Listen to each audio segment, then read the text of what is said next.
Nifty almost अपने all time high पहुंचने वाला है और बैंक निफ्टी ने तो ऑल टाइम हाई लगा दिया है। इंडेक्सेस जिस तरह से बढ़ रहे हैं, लार्ज कैप जिस तरह से बढ़ रहे हैं, और कमाल की बात यह है कि मिड कैप इंडेक्स भी ऑल टाइम हाई पहुंच गया है। प्रियांक भाई, लेकिन एक बात समझ नहीं आ रही कि इंडेक्सेस तो भागे जा रहे हैं, सारे के सारे ऑल टाइम हाई जा रहे हैं, मेरा पोर्टफोलियो क्यों नहीं बढ़ रहा? पोर्टफोलियो वहीं का वहीं बैठा है। मैंने अपना म्यूचुअल फंड चेक किया अभी रिसेंटली, मैं आपको बताऊं 6 महीने पहले शुरू किया था, mid cap all time high चला गया है, पिछले 6% का रिटर्न 100% आया है। प्रियांक भाई, ये हो क्या रहा है? ऐसे सवाल मेरे पास लगातार आ रहे हैं। म्यूचुअल फंड वाली बात तो मेरी खुद के पोर्टफोलियो की है, मजाक नहीं कर रहा हूँ। खैर, तो ये सब जो हो रहा है कि इंडेक्स भाग रहा है, बुल रैली आ रही है, नहीं आ रही है, फेक रैली है, ट्रेड डील भी कोई नहीं आ रही, सब कंफ्यूजन में चल रहा है और पोर्टफोलियो को तो पता नहीं क्या हो गया, चिपक के बैठ गया है। इन सारे सवालों का जवाब देने की कोशिश करूंगा आज की वीडियो में। चार्ट्स के साथ डिस्कस करेंगे ऐसा क्यों हो रहा है, क्या ये सच में है कि स्टॉक्स बढ़ नहीं रहे और इंडेक्स भागा जा रहा है, या फिर सोशल मीडिया पर चलने वाला एक और जुमला फाइनेंस वर्ल्ड में लगातार ठहाके मार रहा है और सबके मन में कंफ्यूजन डाल रहा है कि पोर्टफोलियो बढ़ नहीं रहा है और इंडेक्स बढ़ रहा है, या फिर ये सच ही है। चलो इस बात पे डिस्कशन करेंगे। जल्दी से डिस्क्लेमर पढ़ो और मैं मिलता हूं चार्ट्स के साथ। शुरुआत करते हैं चार्ट्स को समझते हुए। सबसे पहले देख रहे हैं निफ्टी 50 का चार्ट। आप देखेंगे इसका ऑल टाइम हाई जो सितंबर 2024 में बना था वो तकरीबन 26,277 यानी कि 26,277 है। मिड कैप देखेंगे, मिड कैप तो अपने ऑल टाइम हाई 60,925 को क्रॉस करके एक बार ऑलरेडी कल हाई बना चुका है 61,000 का। अगर हम देखेंगे बैंक निफ्टी का, बैंक निफ्टी अपने ऑल टाइम हाई पर आज जो है क्लोज हुआ है। आज से पहले कभी 59,000 के ऊपर बैंक निफ्टी क्लोज नहीं हुआ था। इसी तरह से अगर आप बाकी इंडेक्सेस भी देखेंगे, स्मॉल कैप को थोड़ा छोड़ देते हैं, स्मॉल कैप निफ्टी की तरह थोड़ा सा लैग कर रहा है। आप देखेंगे कि इंडेक्स लगातार रैली बनाए हुए हैं और निफ्टी 50 और बैंक निफ्टी ने तो कितने सारे जो प्रिडिक्शंस थे उनको गलत साबित करते हुए, इंक्लूडिंग माइन। मैं चाहता था कि लोकसभा इलेक्शन 2024 का लो जाए, 21,200 प्राइस जाए। आपको याद होगा निफ्टी 21,700 से वापस आ गया। अब 26,000 से 21,700 तक तो उसने मेरी बात मानी, लेकिन वो लास्ट के 500 पॉइंट छोड़ गया और जिस वजह से मुझे खुद भी कंफ्यूजन हुआ कि मार्केट ने क्या बॉटम बना दिया है। खैर, काफी दिन से तो अभी क्लैरिटी चल रही है तो टेंशन लेने वाली बात नहीं है, बट एक समस्या ये आ रही है, मेरे म्यूचुअल फंड्स नहीं भाग रहे। दूसरी समस्या ये आ रही है कि भाई मेरा पोर्टफोलियो तो वहीं का वहीं जम के रह गया है। तो ऐसे कुछ सवाल आप लोगों को सता रहे हैं, पर ऐसा क्यों हो रहा है इस बारे में चर्चा करेंगे। साथ में ये भी डिस्कस करेंगे कि कल मार्केट के लिए क्या इंपॉर्टेंट लेवल्स है निफ्टी 50, बैंक निफ्टी और सेंसेक्स में।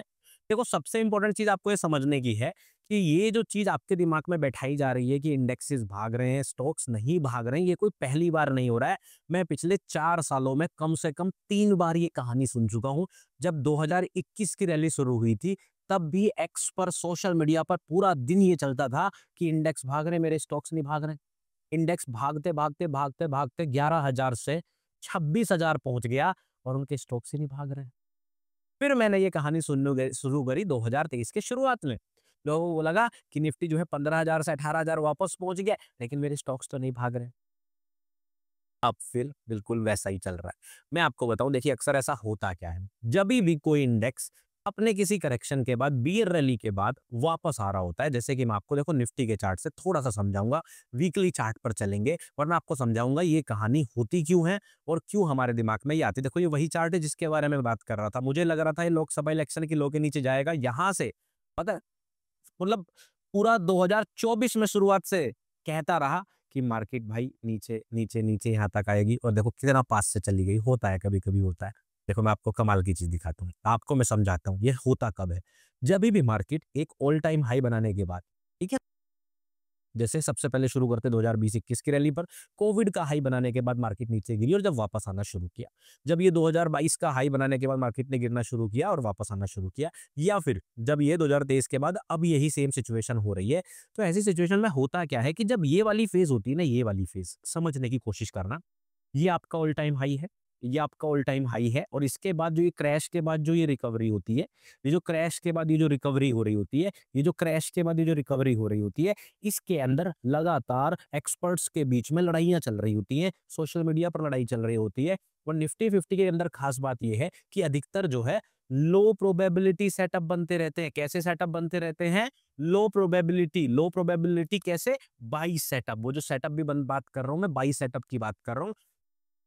लो प्रोबेबिलिटी बाई सेटअप बनते रहते हैं, तो लोगों को कभी कॉन्फिडेंस ही नहीं आ पाता कि मार्केट जो है बुल रैली में आ गई है। जैसे यहाँ पर आप देखेंगे मार्केट ने कितना बढ़िया ब्रेकआउट दिया और अचानक से इस तरह से गिर गई। सिमिलरली मार्केट ने कितना बढ़िया ब्रेकआउट दिया और अचानक से गिर गई। और ये चीज क्या पहली बार हुई? नहीं, देखो कितना बढ़िया ब्रेकआउट दिया और गिरी, कितना बढ़िया ब्रेकआउट दिया और गिरी। ऐसा होने से क्या होता है, हमेशा बार बार बेयर्स के मन में ये आता है कि मार्केट अभी जो नीचे का लेवल छोड़ के चली गई, जैसा हमारा लेवल छोड़ गई थी, जैसे मार्केट ये वाला लेवल छोड़ के चली गई थी। हालांकि अगर निफ्टी 50 में 50 इंडेक्सेस हैं तो आप देखेंगे 30-40 के अंदर ये वाला लो चला गया है। मैंने इंडेक्सेस के ऊपर वीडियो भी बनाई थी अभी रिसेंटली, उसके अंदर हमने देखा भी था सारे इंडेक्सेस के नीचे गए थे, निफ्टी, बैंक निफ्टी और कुछ गिने चुने नहीं गए थे। चलो ठीक है, कोई बात नहीं।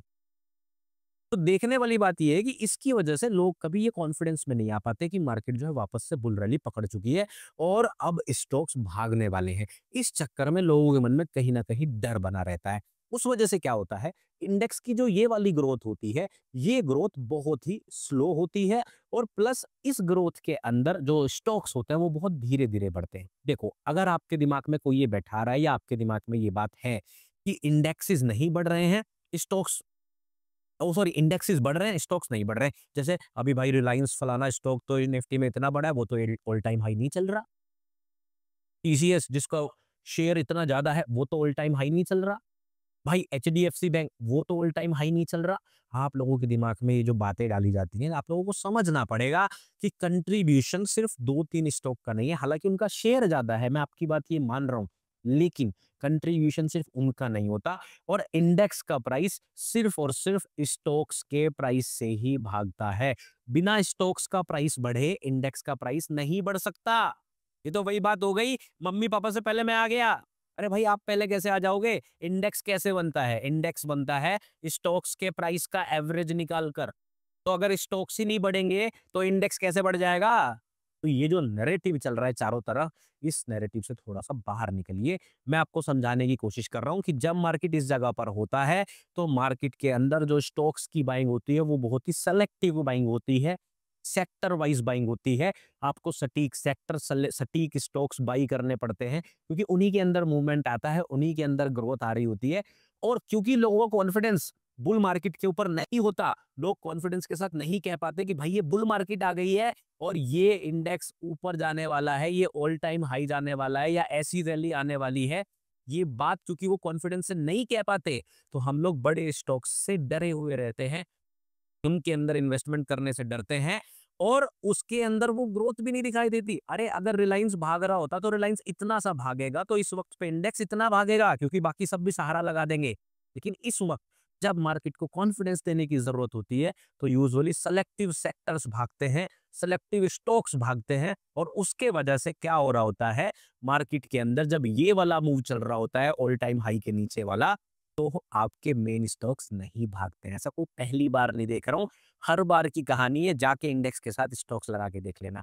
बट ये बात मेक श्योर कर लो कि इंडेक्स बिना स्टॉक प्राइसेस के तो भाग ही नहीं सकता। कोई फ्यूचर्स कॉन्ट्रैक्ट से नहीं भगा सकता भाई। स्टॉक्स प्राइसेस को ही बढ़ाना पड़ेगा इंडेक्स का प्राइस बढ़ाने के लिए। तो बढ़ रहे हैं, छोटे स्टॉक्स बढ़ रहे हैं, सेक्टर्स बढ़ रहे हैं। कौन नहीं बढ़ रहा? ऑटो सेक्टर कितना ज्यादा बढ़ रहा है इतने दिनों से, देखना जरा है। बढ़ रहा था कि नहीं बढ़ रहा था? आईटी सेक्टर भले ही नहीं बढ़ रहा था, पड़ा हुआ था जमीन पे, एकदम एकदम सरक नहीं रहा था, रो रहा था। आज ऑटो सेक्टर में डंप आया तो आईटी सेक्टर ने जोर लगा दिया। यही तो इंडेक्स की कहानी होती है। कहाँ किस चक्कर में जी रहे हो कि इंडेक्स बढ़ रहा है, मेरा पोर्टफोलियो नहीं बढ़ रहा।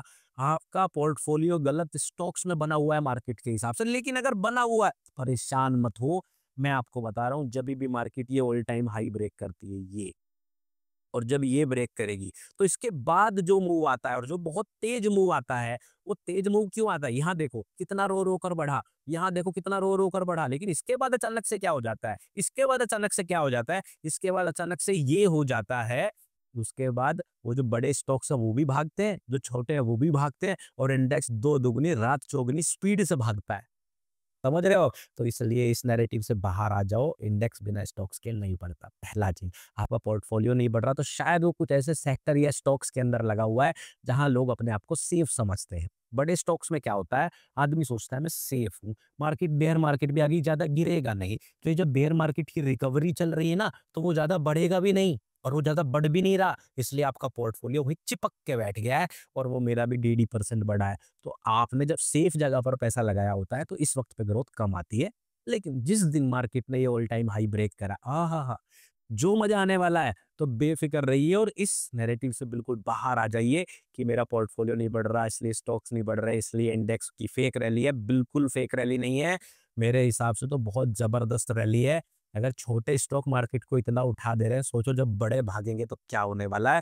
तो मार्केट को समझो, मार्केट को समझो, इंडेक्स के साथ चलो, बिल्कुल अपोजिट मत चलो। ठीक है, बात करेंगे अब कल के अंदर क्या होने वाला है। आई होप ये बात आपको क्लियर कर रही होगी। बहुत सारी ऐसी चीजें जो आपके मन में चल रही होंगी, क्यों मेरे स्टॉक्स नहीं भाग रहे, क्यों पोर्टफोलियो नहीं भाग रहे, क्योंकि सिलेक्टिव सेक्टर और सिलेक्टिव स्टॉक्स लगातार बारी बारी से भाग रहे हैं।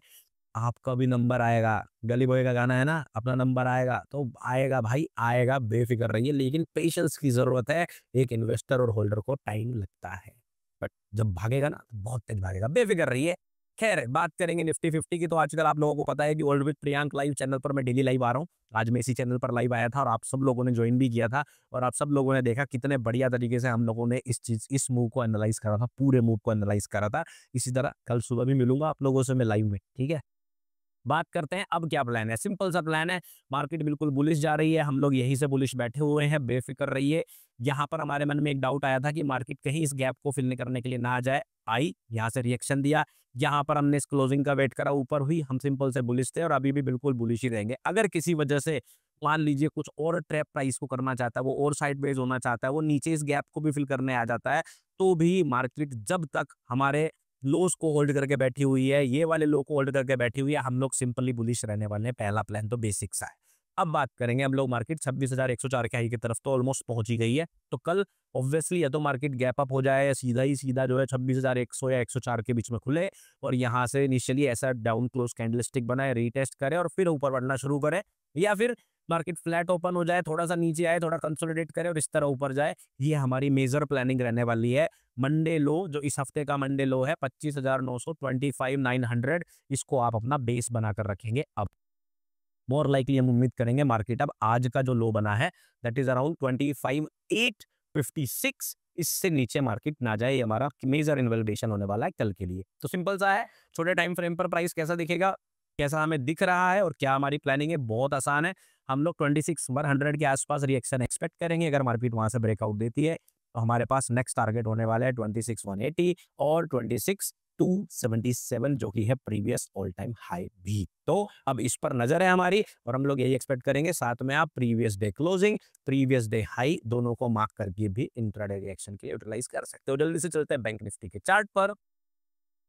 Bank Nifty all time high close, क्या बात। याद करो, अगर आप लोगों को मेरी बातें समझ में नहीं आई तो याद करो, जब बैंक निफ्टी यहां से यहां गया, शुरुआत में जब ये रिकवरी हुई, बड़े बैंक्स भागे, उसके बाद बड़े बैंक शुरुआत में झटका देकर, इस धक्के को देकर रुक गए, अचानक से रुक गए। फिर छोटे बैंक भागते रहे, बड़े बैंक नहीं भागे। गेम ऐसे ही चलता है, एक बार ये एक बार ये और दोनों मिलकर बढ़ाते रहेंगे इंडेक्स को। बिल्कुल ऐसे ही चलता है। कल के लिए क्या प्लान है, सिंपल 59,450 और 60,100 हमारे नेक्स्ट टारगेट्स हैं। हम लोग उसी के हिसाब से प्लान करेंगे। हम नहीं चाहेंगे प्राइस आज के लो के नीचे जाए, या फिर जो हमारा ट्यूसडे का लो जो हमने 58,798 है, इसको भी आप मार्क करके रख सकते हैं। इसके भी ऊपर मार्केट ना जाए, ये जो है आप कोशिश करेंगे।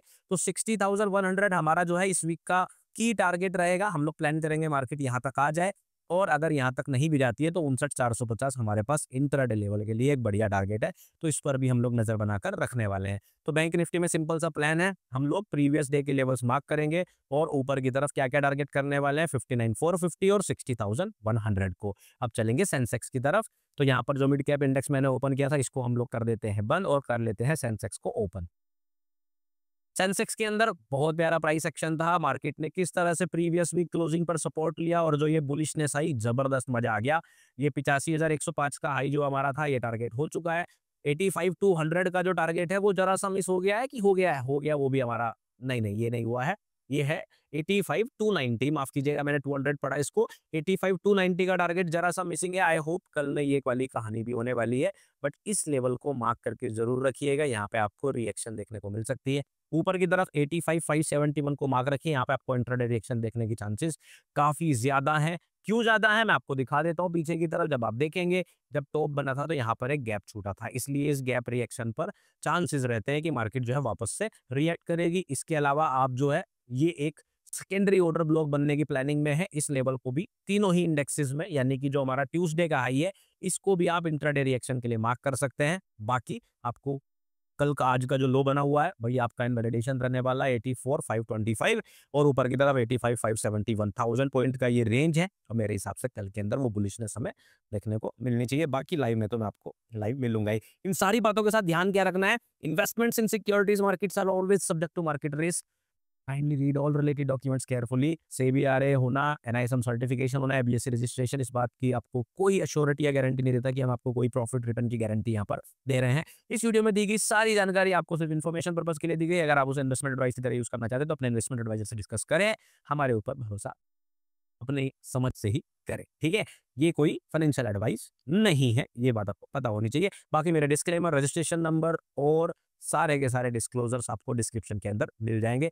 डिस्क्रिप्शन से याद आया कि मेरे सारे सोशल मीडिया के लिंक भी डिस्क्रिप्शन में ही है। अगर आप मुझे किसी और सोशल मीडिया पर फॉलो करना चाहते हैं तो लिंक डिस्क्रिप्शन से ही लें, इधर उधर से ना जाएं। आप किसी गलत चैनल में पहुंचकर अपने साथ स्कैम करा सकते हैं। मेरे नाम से बहुत सारे फेक चैनल बचे हुए हैं, उनसे बचे, इंपर्सनेशन से बचे।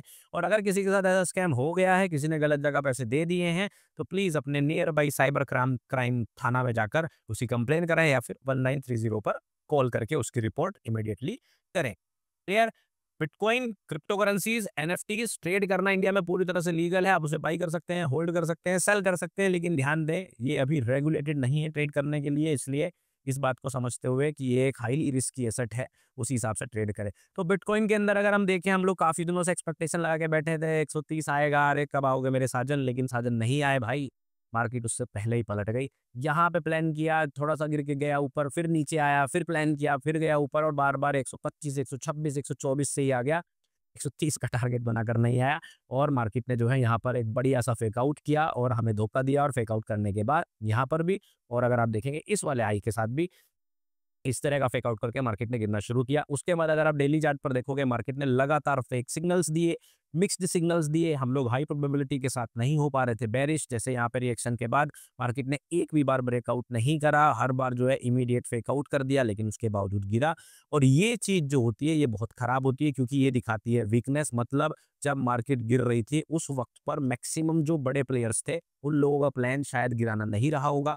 यहाँ पर भी जब गिराया गया तो ये प्लान नहीं रहा होगा गिराया गया, लेकिन जो उन्हें स्ट्रेंथ चाहिए थी बाइंग, या जो कैपेसिटी चाहिए थी रिटेलर्स से सबसे, वो नहीं आई। अब ध्यान रखिए, जब मार्केट यहाँ था 125,000 डॉलर पर था, तब सबको पसंद आ रहा था, सब बाई करना चाहते थे। आज 88,000, 90,000 पर है, तो आज सब डरे हुए हैं। और याद रखिए, डर के वक्त आपको क्या करना चाहिए, ट्रेडिंग का नियम आप लोगों को पता है। बिटकॉइन ऐसे ड्रॉप्स बहुत लंबे वक्त से देखता आ रहा है, फिर से देख रहा है, कोई बात नहीं, ट्रैप है, इतनी सेलिंग हुई है तो बाइंग भी आएगी। बस आपको इंतजार करना है कुछ सही लेवल्स का। अगर हम देखें वीकली चार्ट के हिसाब से, तो हमारे पास अभी प्राइस एक फेयर वैल्यू गैप में आ गया है, साथ में लेफ्ट में आपके पास 3 ड्राइव पैटर्न का बेस भी बना हुआ है। तो मोर लाइकली यहाँ पर हमें एक रिएक्शन एक्सपेक्टेड रहेगी इस रेंज के अंदर, जहाँ पर सपोर्ट 86,500 का है।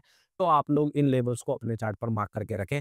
शॉर्ट टर्म में बेसिकली अपनी स्ट्रेटजी से ट्रेड करते रहें और घबराने का जरूरत नहीं है। अगर मन में विचार आने लगे हो कि ये कैसे 25% गिर गया तो क्या गायब होने वाला, अरे नहीं भाई, बिटकॉइन तो 80% गिरने के बाद भी आज तक कभी गायब नहीं हुआ। कहाँ किस चक्करों में पड़े हो, बेफिक्र रहिए, टेंशन फ्री रहिए और अपने सेटअप्स पर कॉन्फिडेंस रखिए। और अगर आप इन्वेस्टिंग करते हैं तो आप इन्वेस्टिंग को किसी भी financial intelligence unit certified exchange पर ही करना पसंद करें। ऐसी intelligence unit, financial intelligence unit certified exchanges के लिंक आपको डिस्क्रिप्शन में मिल जाएंगे, जिस पर आप अपना अकाउंट बना सकते हैं और कुछ फीस का भी डिस्काउंट बना सकते हैं। लेकिन ध्यान रखिए, अपने स्व विवेक से ही आप अकाउंट ओपन करेंगे और सारे डिस्क्लेमर डिस्क्लोजर्स पढ़ते रहेंगे। तो इसी के साथ आज की वीडियो होती है समाप्त। मैं आप लोगों को मिलूंगा नेक्स्ट वीडियो में, तब तक रखिए अपना ध्यान, अपने परिवार का ध्यान। Take care, bye bye.